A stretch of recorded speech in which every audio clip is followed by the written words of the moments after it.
Alright, first of all, I want to apologize to all my subscribers for getting this video out late. I've just been busy the past few days, with work, with preparing my next ebook and all that jazz. But anyways, it's good to know that the NFL lockout is finally over. I mean, we have waited a long time for this lockout to end, and it finally has.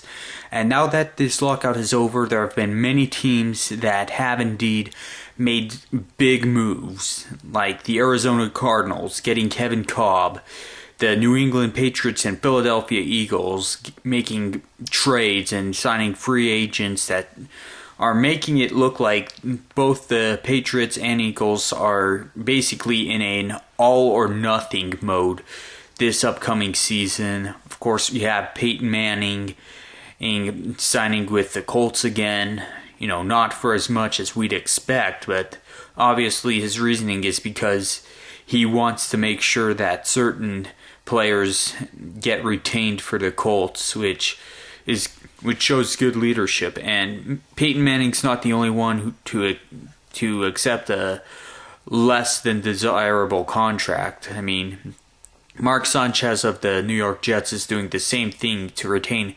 certain Jets players. Santonio Holmes, who's a great wide receiver who can make these spectacular end zone catches while just barely staying in bounds prior to going out. But anyways, it's good to know that we will indeed have a full regular NFL season. I mean, the only casualty was the Hall of Fame game in the preseason, but you know what? I could care less about certain preseason games. I mean, yeah, it's good to have a preseason to properly evaluate the players, but is it absolutely necessary? In the long term, no, because obviously the games that are played in the preseason do not count towards official statistics. They're only there to evaluate players. I mean, yes, I am still going to watch preseason games because, I'm an NFL fan and I obviously want to get my fix of football in. So it's good to know that we are going to have a season, and Roger Goodell should be very fortunate that he and the other owners managed to come to a new CBA along with the players before any major damage could be done. I mean, yeah, there may have been some damage already done for this season with the lockout because the coaches could not get in sufficient communication with the players, and now the time to make all their preparations for the season is very limited. Because, that's the thing. In the end, no one wins in a lockout. There has to be, the owners don't win, the players don't win, the fans certainly do not win. No one wins when it comes to a lockout of a professional sport league. And it's especially going to be true with the NBA lockout. No one's going to win in that lockout either. And the courts are powerless to pretty much do anything in the NBA lockout because with the Brady et al. The NFL case, the appellate court has ruled that lockouts are indeed legal. So hopefully the NBA lockout won't do too much damage, although I am expecting it to last a lot longer than the NFL lockout has been. But hey, one thing is for certain, these lockouts are going to affect the economy big time. Yeah, with the NFL lockout, there were a few $1 million lost. With the NBA lockout, a lot more than a few $1 million is going to be lost. And it's something we gotta prepare for. Economically, America is going to suffer from these sporting lockouts. Professional sports generate a lot of revenue in our country, and without those professional sports, the economy is going to suffer. I mean, football, it is a $9 billion business annually, and it's expected to grow in the next few years. But it's just too dang bad that when the players and the owners can't agree to a new CBA prior to a lockout, that the ultimate loser is the fans.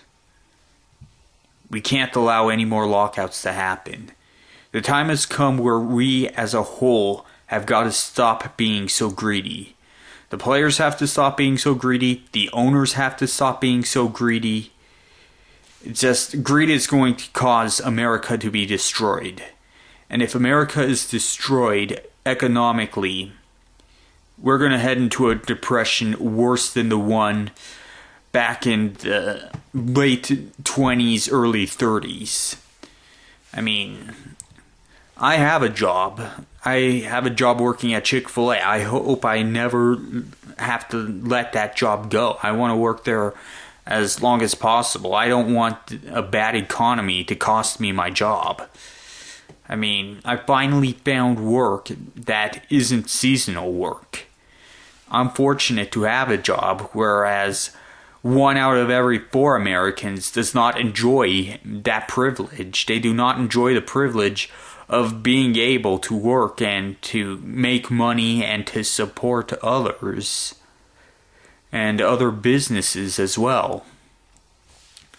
The fact of the matter is, we as America have to make sure that we do everything in our power to help others become less greedy, to help others rebuild this economy, because if this economy collapses, it's going to be the end for a lot of good things in our lives. All of the things that we enjoy will be taken away from us. I mean, let's take this whole debt talk that's going on right now in Washington, D.C. I mean, there have been talks about raising the debt ceiling.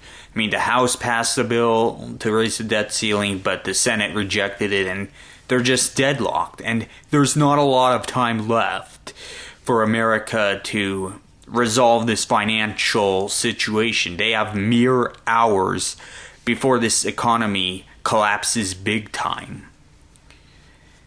If we do not do everything in our power to prevent this economy from collapsing, it's not only going to affect our generation, but generations to come. Okay, greed is going to be the ultimate downfall of this country's economy, as well as the economies of the entire world. If we continue to be greedy, it's, like I said many times in this video, it's going to destroy us all. That is the ultimate vice that we as human beings are being consumed by. We can't afford to be greedy anymore. We've got to learn to accept less when accepting less is required. Because if we insist on taking more, our economy is going to collapse big time. I mean, yes, there are times in which we do need more, but as of this time, we as Americans need to convince our government that we've got to spend less money. Okay, we have a multi-trillion-dollar debt right now, and we've got to pay off that debt as soon as possible. Okay, if we continue to raise the debt ceiling over and over and over again, it's not going to solve our debt problems. It's only going to continue it to grow. It's only going to delay the inevitable. Okay, we need to do everything in our power to pay off this debt. We gotta do everything we can. I mean, the time has come for cheating on the economy has to come to an end. The time for being greedy has to come to an end. We as Americans are the only ones who can fix this economy. And if we aren't willing to fix it, who will?